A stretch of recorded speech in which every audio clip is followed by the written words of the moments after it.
thank you for your attention for the first one. That was excellent. Hopefully, we'll keep this rolling along. Give the next presenters your same amount of attention, same respect. We definitely appreciate that. So the next group of presenters we have here is a team from Southern talking about transition to college and life. So transition to college and more. So I will turn the floor over to you. Thank you. Hey, everybody. Hey. Good morning. I know that. Good morning. How are you all doing? Good, how are you? I'm not going to do it the whole way that time. All right. Doing well. Let's just get, okay, I'm Sal Rizza. I serve as the Director of Orientation, Transition, and Family Engagement at Southern. And we're here, and we're all going to introduce ourselves, and we're going to get started. Good morning, everyone. My name is Lizzie Serino, Assistant Director of Admissions at Southern as well. Hey y'all, my name is Brianna Alsgaard. I am a junior at Southern Connecticut State University. I'm one of the 4 orientation coordinators, which means that I've been working with the orientation office for the last 2 years. Hi everyone, my name is Spencer Lane. I also serve as one of the 4 orientation coordinators, and I'm a junior as well. Okay, here's what we're going to do. It's on the screen. We're going to talk about transition, a little bit about academics, a little bit about time, social life, how you exit high school, which I think people don't talk enough about, and just a little bit about how to enjoy yourself. So we have, how much time do we have? Let's make sure we get this right. So it's 9:04. What time are we here till? You guys don't, nobody knows? What's that? Mr. Z, how long are we here for? I think it's 25 minutes. 25? 25 minutes. Okay, so we got till 9:30, right? I think so. Okay. Sorry, Mr. Z. We figured it out. Okay, perfect. Mr. Z, they figured it out. Oh, excellent, excellent. We All figured right. it out, Mr. Z, don't worry. Nice, all right, thank you. Nice work figuring it out. Thanks, Mr. Z. Yes. What a guy. Okay, here's where we want to start. Let's get you talking. I see that you're kind of at little tables here, which will work perfect. Here's what we want you to talk about. Over the next month, over the summer, in the first month of the semester, take a minute to talk about what you're expecting your lives to be like and your transitions to be like to college from now until the first semester, until the first couple of weeks. What are you expecting? What do you already know that you're expecting? What it'll feel like, what it'll be like, what are the things that you're going to have to do? So at your where you're all sitting together, just take like 3 or 4 minutes to talk about that. And then I'm going to ask you at your table to tell us a little bit about what you talked about. You ready? You got it? Okay? Go.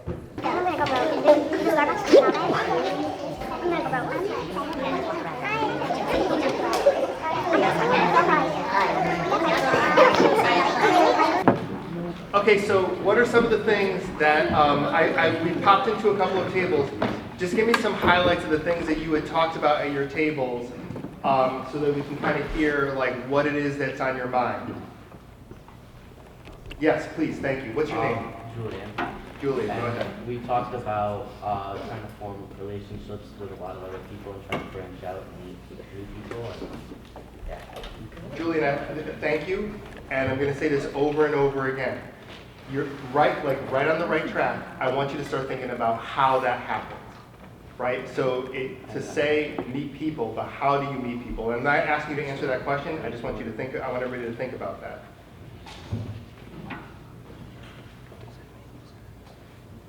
Anyone have ideas? What else did you all talk about? What did this table? Go ahead. I stopped at your table. I know you talked about things. We kind of talked about the same thing as meeting roommates, meeting new people, and then we talked about working, saving money for stuff. Mm-hmm. Meeting people, meeting new roommates, saving money to prepare financially. Yes. What that table back there? What did you all talk about? One thing. Yeah, we talked about like working and like having money, working, like Working, over the yep. summer. Working on campus or off campus? Well, It doesn't we didn't just really talk curious. about that. How about on this side of the room? Yes, please. Like being on your own and like studying a lot. I'm sorry. I don't know how that. Yeah. Wow. What?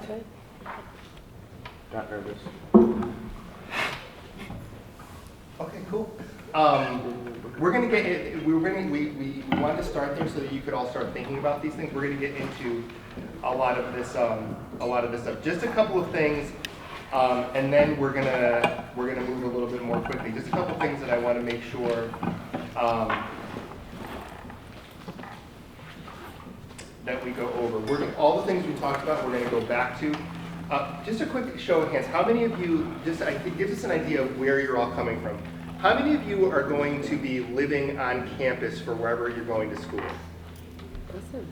Okay. I want to say this early on because it's something that often gets missed. If you are commuting to campus and not living on campus, I just want to make it clear that you can have the same experience as somebody who lives on campus. It's just a little bit different.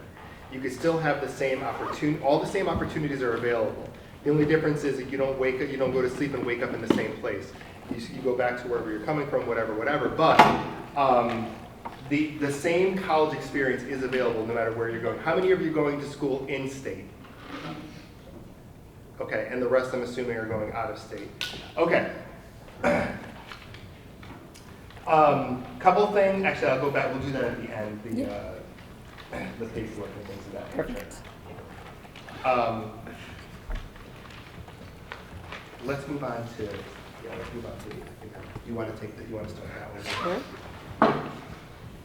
All right, so let's talk about how academics could look different, right?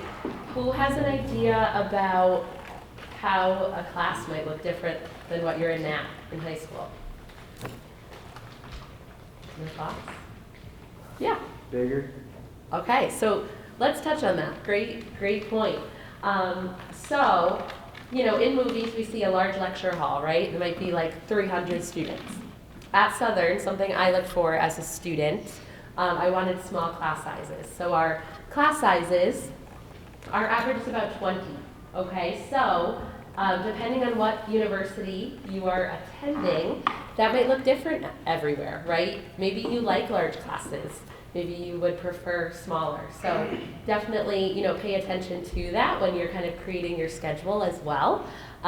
So that's different as well. Let's talk about scheduling. You are really in the driver's seat when looking at classes that you would like to, take based on interest, based on availability, based on time of day. Right now, I think your day starts like 7:20-ish, right? Is that correct? Okay, so that could change in college. If you're like, absolutely not, I'm not taking a class until 10 a.m., that's doable, right? So each semester might look different, but your classes are offered at different times. You might have 2 classes a day, you might have 3, you might have 4, right? So that could differ. Some classes are offered Monday, Wednesday, Friday, some classes are offered Tuesday, Thursday. So you get to really work with your advisors to create that. That's good for you. So that could definitely look different. Anything else about academics? What are the thoughts that you have? How do you think classes will be? How do you think classes schedules? How do you think it'll be? What will change? What will be different than what it is right now for you? Will classes be harder? Yeah, probably. You think so? Probably. Yeah. What do you all think? What's that? I said I hope not. Yes.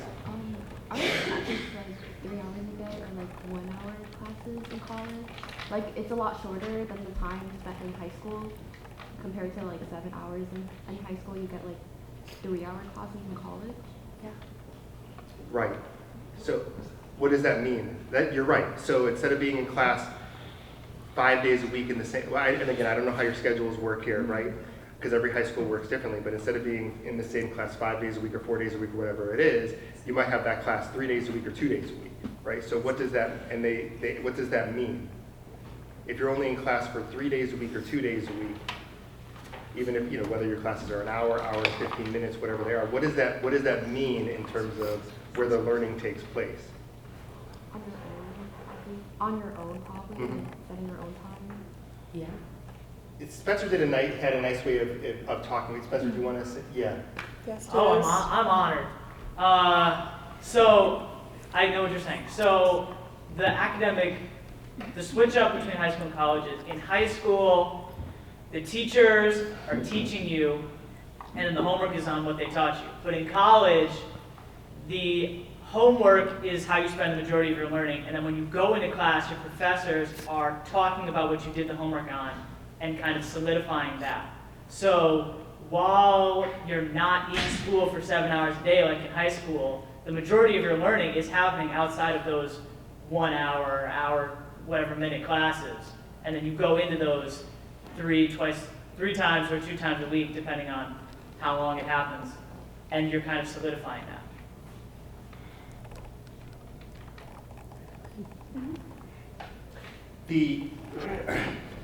Going back to what you're saying though, there's less structure, right? So Lizzie said you start to have your schedule cater to what you want it to be. So if you want to take classes on, from 10 to 2, not to say this is necessarily realistic at all universities, but from 10 to 2, 3 days a week, you may be able to. But that leaves you a lot of time to do a lot of other things, right? So it matters how you structure the time. We're going to talk a little bit about time in a second. But it also, one of the questions that came up in the last session was, are classes harder? And it's interesting. Rian said a little bit about that. Are classes more challenging? Is it harder? I think it depends on what you take. I started at Southern as a nursing major, so my classes were definitely harder because I was taking STEM classes, I was taking chemistry and statistics, and I was a lot more overwhelmed with that because I am not a STEM girly at all.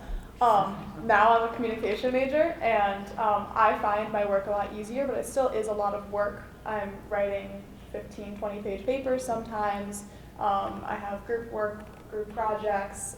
It's a lot of time out of the classroom working with other people, but it's not necessarily harder because you are prepared for this through high school, and if you're taking AP honors classes, any type of college prep course, that is setting you up for success in a college classroom, and it's just a different type of work. But it's supposed to be harder. It's college. It's the next step.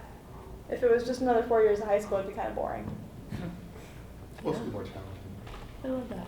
Yeah, there's also a lot of autonomy, right? So we'll talk about syllabi. So in your classes, you will get a syllabus, right, at the beginning of the semester. And in there, you'll have all of your overview of assignments, schedule of exams, and all that, projects, group projects.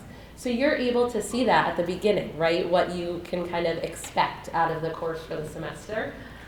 So you can take it upon yourself to look over the assignments, look over the material, because that is really up to you as the student.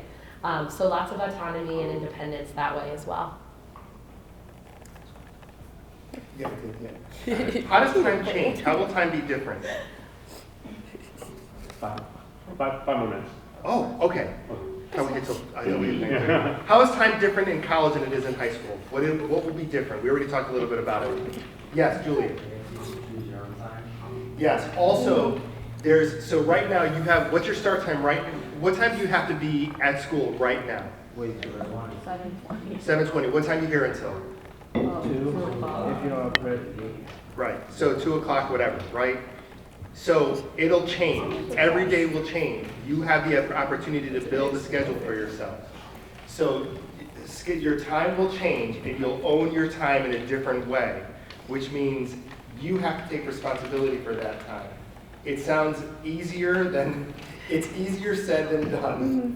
So I can tell you stories after stories about what we actually see on a day-to-day basis, but I won't do that. Any thought? Because I want to make sure we have time. Any other?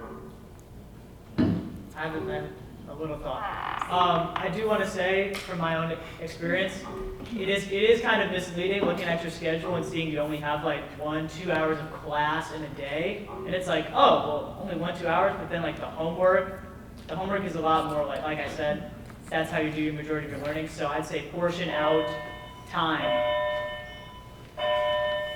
Thank you. To do your homework. Portion more of that out.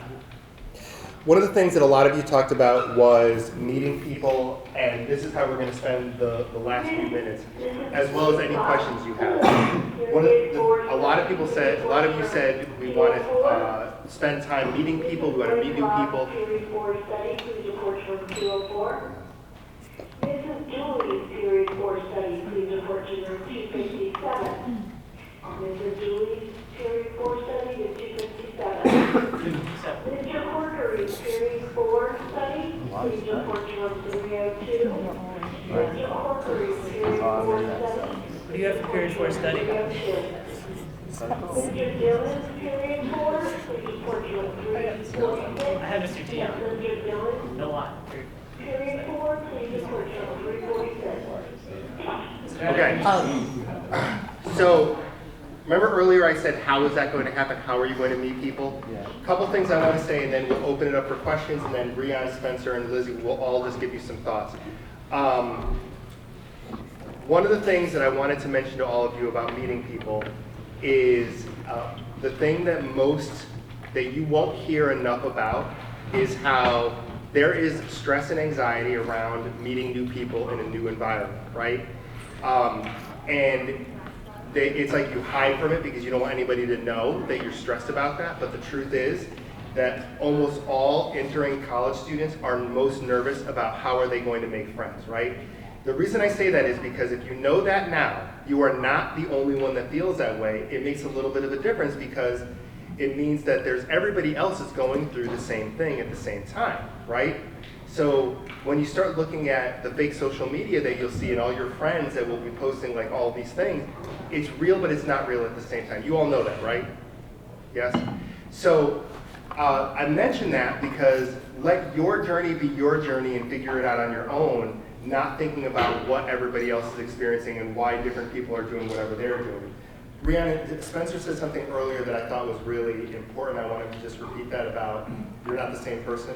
Oh, yeah, definitely not. No, use the transition to college as like a jumping off point almost. Not saying you have to change your personality, but you certainly do not have to be the same person in high school, or in college that you were in high school. Because I know if that was the case for me, I would not have this job, I would not have friends. I don't even know if I'd still be in college, to be honest, if I was the same guy. So you're not the same person once you get to college, and that can be a major advantage. In respect of time, I guess we have to wrap up. But do you all have any questions before we wrap up? We didn't get to everything we wanted to get to. We wanted to talk about living on campus and things like that. We didn't get to all that. Questions? No? Mr. Z, I'm sorry. I didn't know we were so close on time. I thought we had till 9:30. No problem. You're starting your next one at 9:30. So we have a national helper that'll be coming in to transition you over to the next class. Any questions for this group? All right, well, thank you very much. Thanks, everybody.